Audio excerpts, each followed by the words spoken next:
Pemirsa, dengan mengucapkan 2 kalimat syahadat, perempuan bernama Vera yang tadinya beragama Kristen akhirnya memeluk agama Islam di bulan suci Ramadan kali ini.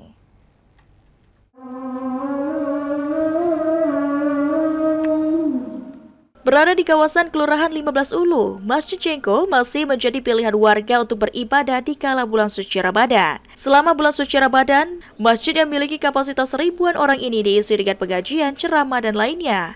Namun juga Masjid Cengho terus menjadi saksi dari banyaknya orang yang akhirnya memutuskan memeluk agama Islam melalui prosesi mualaf. Seperti dilakukan oleh perempuan bernama Vera ini yang memutuskan menjadi mualaf karena ibunya beragama Islam dan juga dibimbing oleh sang ibu. Sebelumnya, sejak kecil Vera memeluk agama Kristen karena ikut sang ayah.